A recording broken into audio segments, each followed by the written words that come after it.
Hello everyone, welcome back to OCD Recovery. Before I start, if you would please subscribe down below if you want to learn more about OCD.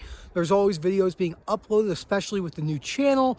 And there's just great information about how to go throughout OCD recovery, people's experiences with different types of fears and so forth through the moderators and other people, and especially including Rob.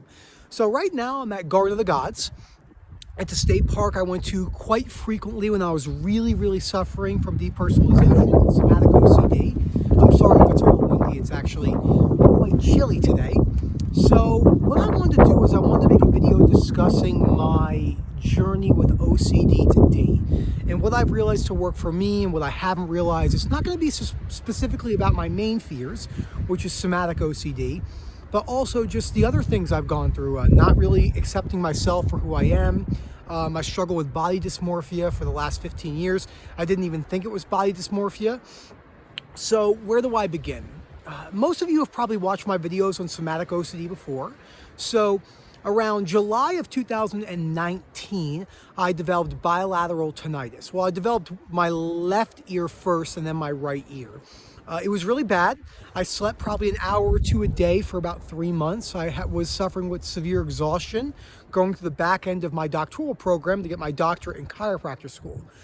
So this was a really tough time in my life. I still, buried a lot of the emotions from my dad passed away from cancer, and I really didn't have any healthy coping mechanisms or not about how to think rationally through the teachings of Dr. Albert Ellis through the reading list, especially the books that really pertain to me, since my problems are more physically based because of somatic OCD, lots of physical anxiety symptoms.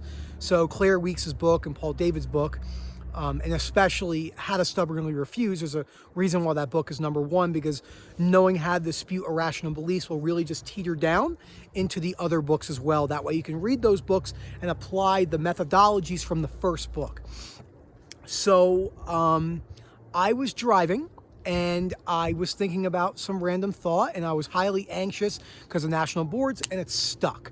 Somatic OCD. It was blinking for 2 or 3 weeks, and it hooked to salivation and swallowing, and that has been my struggle for the last 15 to 16 months. So I have been working on recovery for 9 months. I am not fully recovered. I still have ups and downs, but I am a completely different person. The way I balance in my life, having ADHD, balance has been very difficult for me. My addictions and stuff like that. So it's been a big journey outside of just OCD. So in the beginning, the books were essential. Knowing how to, just sitting down and reading the books. When you're really suffering and when you're reading these books, it's not going to come easy. You're probably going to have some panic, hundreds of intrusive thoughts, whatever it is, an hour, a minute, can't concentrate. So you're just going to have to try your best to go about this in a way to where you're having self-compassion, that you might not be able to retain all the information, and that's okay. It's not going to be easy to realize that, but the further you go along in recovery, you start to have more compassion for yourself, for things that society may deem inexplicable or stuff like that, depending on what your fears are. I know I never accepted myself and so forth. So once I started reading the books and I started taking OCD recovery pretty seriously, I started seeing lots of benefits in decrease of anxiety and just my fears pretty quickly. It was almost like an overnight change. I was very much stuck, but I did see relief pretty quickly. This is something I see that's very common among people. They'll see relief pretty quickly, then they might let down their guard, and then OCD just changes and can morph and stuff like that. So I saw some benefits for the first 2 months, 3 months, and then for the 3 months prior to that, I saw great relief because I didn't realize how much I was forcing recovery. Rob did a great video on this. What I was doing was I actually was disputing all day throughout the day, and I kept telling my wife, I feel great, things are going great, I had no chronic anxiety. And then it wasn't until I started to realize that, wait a minute, maybe I don't need to be disputing in the moment. Maybe I just leave that for my homework And then I realized just how much I had created new compulsions. And this is why OCD recovery isn't as easy as people make it out to be. OCD is very tricky, and it morphs. And the mental and ruminations and the mental compulsions are a lot trickier to spot. And that's something I had to realize along my journey.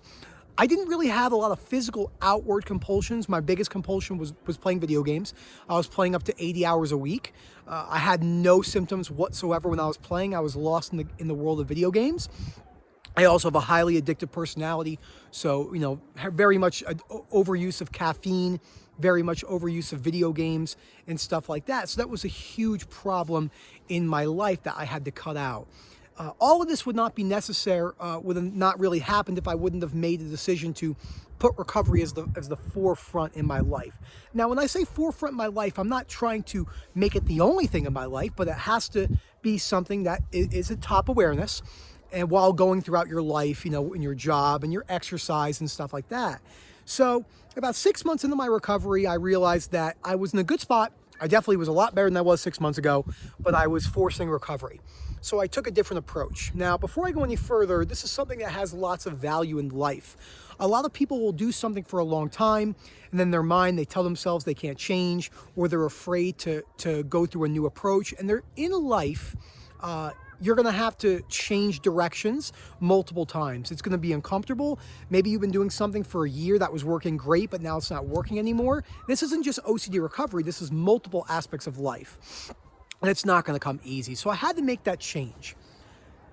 Then I fell directly on my face. And I relapsed really, really bad. You know how we all say, I thought I was back at square one. Square one doesn't exist, as we know. It's just a perception because I still had the tools, but I had to redirect myself. The tools I've learned from OCD recovery have been so beneficial to other aspects of my life, and we're not just talking about the OCD recovery journey. I've really learned that how much my frustration and tolerance, which is taught through the reading list through Dr. Albert Ellis, humans are very good with frustration and tolerance. They, if something is hard, they give up really easily. It's just something that humans naturally do because we're fallible, and humans like comfort and certainty, which we know are a huge illusion and don't push you forward in ways where you really want to make change. Also remember that the teachings of Dr. Albert Ellis are based on behavioral changes. Behavioral changes is where you really, really dive in to changing your life. Just knowing that you have a problem, I know for myself, wasn't enough. I'm not going to talk about mindfulness. Mindfulness has great importance for certain aspects of recovery, but just being mindful of your problems actually will probably more than likely not change them. You have to make the behavioral changes over and over and over and over and over again. Then you have to maintain them, which will be easier to maintain once you reach full recovery. It's much easier for me to maintain now where I am 9 months in. So back to where I was. I fell flat on my face. My anxiety was through the roof. Very, very bad. I started to freak out multiple times. My wife can attest to that. And it really was a bad spot. So for the last 2 months, I've basically had some sort of a humming anxiety physical symptom present for about 90% of the day, whether I'm exercising, whether I'm having this video. It's still in the background, it's low.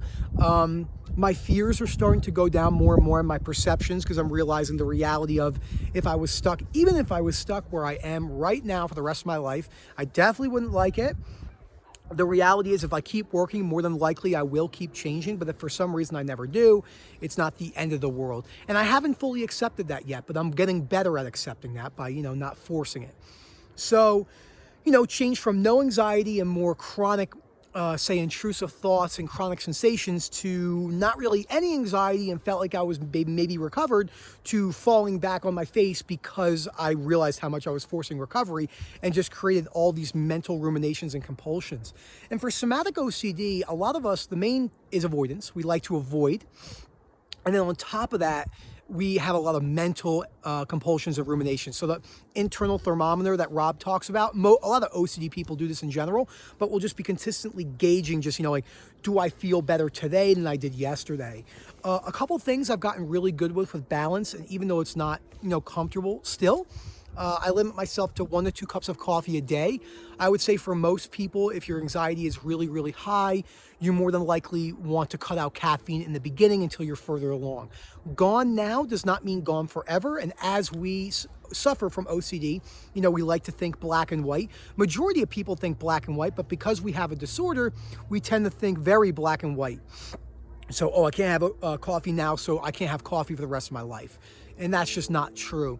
There are certain things in my life, because of my addictive personality, that I have to accept that I more than likely cannot have them in my life, which again, I have not fully accepted. But, you know, I'm getting better, and there is hope. I have always been in very, very, very good shape. I take my training very seriously, resistance training in the gym, strength, and my hiking. I have lost 30 to 35 pounds. I am a lot better than I was ever in my life with consistency. And I didn't realize just how many things in my life were OCD related. My frustration and intolerance being one of them. So the point of this video is to basically tell you that you really can get better through the work, through the reading list, through practicing exposure response prevention, through changing your beliefs, through moving with uncertainty, and everyone's going to have a little bit different combination of that. It's not so black and white. Throughout the journey, you will have relapses, you will have setbacks. Most of us have them. I've never met anyone with chronic OCD that didn't have some sort of a setback or relapses, and multiple times. So, but we really have no choice, and we have to push forward, because if we don't, we're just going to stay where we are, and potentially, as Dr. Albert Ellis says, people with habits or irrational beliefs tend to get worse. So this isn't to scare you, it's just to tell you about the reality of, you know, what happens when you don't work on your OCD. Another big mistake that I made was I didn't put OCD at the forefront once I started to get better and relief. This is very common. I never took medications. I think medications can help people a lot. I was a little bit biased towards them, and not because I'm a chiropractor. I just didn't think I needed them because I needed to be strong. And that was a big irrational belief. So as Rob says, they probably could have helped me in the beginning because I was such a mess. But where I am now, it's, you know, regardless, I don't need them. But if I ever somehow got really, really bad or developed some new fear, I wouldn't be opposed to taking them. And that's a huge step in the right direction. So these are just all things that I've realized throughout my journey. So where I am today, February 1st, in a couple days, will be 9 months of working on recovery.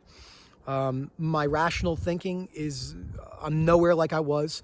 My patience / frustration and tolerance is extremely better. My involvement in the community with talking to people, not just the OCD community, but people in general, if they say things that I disagree with, I no longer get angry. I still have those moments of quick anger, because anger was a huge habit in my outlet. I didn't have any rational thinking, but I'm a lot better with compassion against myself. A couple days ago, I did something I wasn't really proud of, and I just sat there and I felt the anxiety, and I went throughout the rest of my day highly anxious. And I realized that, you know, it wasn't the end of the world, even though my mind thought it was, and I just redirect myself and move forward.